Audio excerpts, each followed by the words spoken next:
Yo pasé por un proceso de burnout, un proceso de desgastamiento físico, laboral, y era un adicto al trabajo, y eso me provocó una crisis en mi cuerpo que se empezó a inflamar y por dentro empezó a hacerse tumores. Tenía una expectativa de 3 años de vida y ahí pasé por un proceso de transformación personal, principalmente.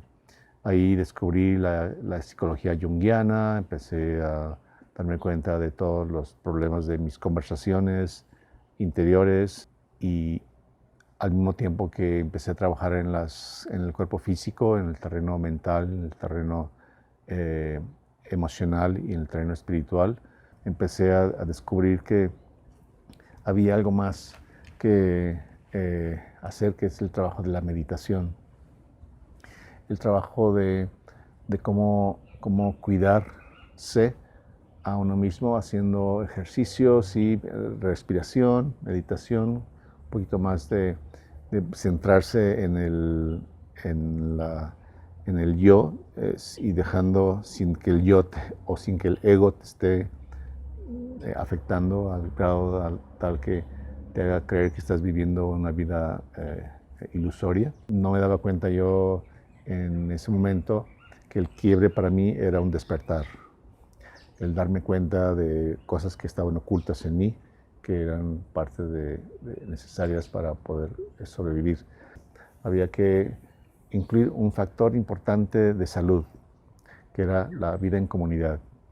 Uno de los factores de la Ayurveda te dice que había que sí cuidar tu espíritu y cuidar la parte relacional. Y después nos dimos cuenta de que la mejor forma de hacer un estilo de vida que te dé salud continuamente es vivir en comunidad con gente que se esté cuidando también a sí mismo, de su espíritu, de su cuerpo, y que estén en sus procesos de trabajo, cuidándose a sí mismos y cuidando a los demás. Acuérdate, nadie puede cuidar a los demás si no empiezas por ti mismo. Entonces, una manera de darnos cuenta de que alguien que tenga esa capacidad de cuidar o de dar al otro es cuando se da a sí mismo, sin caer en el egocentrismo. El ego es es un ente interior que te puede traicionar y puede ser que ya no estés tomando la decisión en función de un consenso que veas tú el bien de la comunidad. Nosotros tenemos que estar conscientes de que siempre, siempre, siempre vamos a estar en la modalidad de apertura al conocimiento nuevo. No puedes quedarte cerrado en tu tener razón. No puedes quedarte en el sentido de que yo lo sé todo y no hay nada más que aprender, yo lo sé todo. Entonces tienes que abrirte a la posibilidad de que, a ver, hay algo nuevo que no sé, y si hay algo nuevo, y si tus sensaciones de abrirte a nuevos conocimientos, ese tema de la multiversidad habla de que tienes que estar abierto a otros universos, de que vamos a estar conviviendo n número de universos con perspectivas distintas y que queremos que tomar en cuenta esas multiversidades para hacerla una comunidad fortalecida. Entonces, ese es el tema del experimento social al que llama la nueva multiversidad, las nuevas comunidades.